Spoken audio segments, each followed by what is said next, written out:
بسم الله الرحمن الرحیم. راځو اکسیل ته. په اکسیل کې مو نن درس دی په هوم مینو کې سټایل ګروپ کې سټایل ګروپ ته نن راځو. ډیټ اکرینګ باندې چې کله کلیک کوم، مثلا نن ورځ تاریخ څو دی؟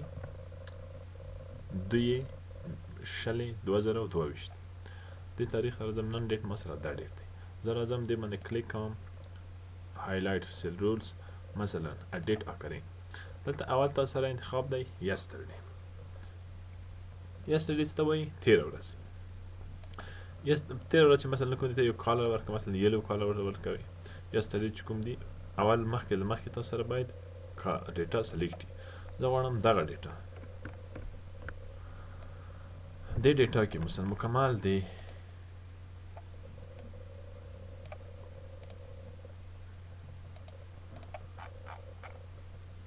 دا کالم، دغه ډیټ مکمل سلیکټ کوم. دا مې چې کله سلیکټ کړ، دلته راځم کنډیشنل فارمیټینګ ته، هایلایټ سیل رولز او ډیټ اکرینګ. ډیټ اکرینګ څه کار کوي؟ دلته اول کمانډ دی یسترډے، تېره ورځ کوم چې د یسترډے ته فارمټ ورک، هر ډول فارمټ ورته تاسو دې نه کولی شئ وکړئ. هغې نه لاندې موږ لرو ټوډے، نن ورځ کوم تاریخ دی؟ 20 تاریخ دلته موږ ته معلوم دی 20. نن دې ته کولی شئ تاسو یو فارمټ ورکړئ.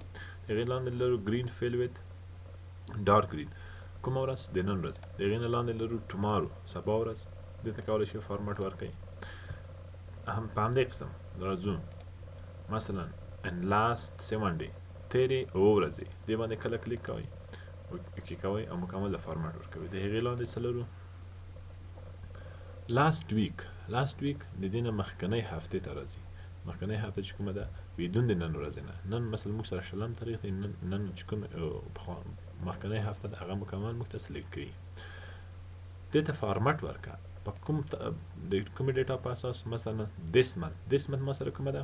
دیس منت دلته مې لیکلي دغه دیس منت دې میاشتې ته مکمل فارمټ ورکړي. دیس منت باندې زه کله کلیک کوم، دې ته فارمټ ورکوم، دیس منت دیس ویک باندې خپوی شوم. دې نه وروسته ځم نیکسټ منت، راتلونکې هفته میاشت چې کومه راځي ما سره. د هغې نه وروسته لرو موږ مثلا لاست منت، مخکنۍ داسې چې کومه ده میاشت چې ده. د هغې نه زه دا رولز کلیر کوم، دې نه راځم وروسته دې باندې کلیک، هوم مینو ته راځو، کنډیشنل فارمیټینګ. دې نه وروسته موږ لرو ډیټ اکرینګ کې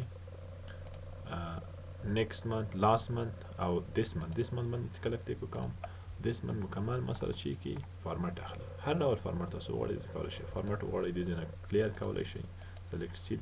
دې نه وروسته راځئ هایلایټ سیل رولز، دې نه ځئ ډیټ اکرینګ، دې نه وروسته راځئ نیکسټ منت، راتلونکې میاشت دې باندې اوکې.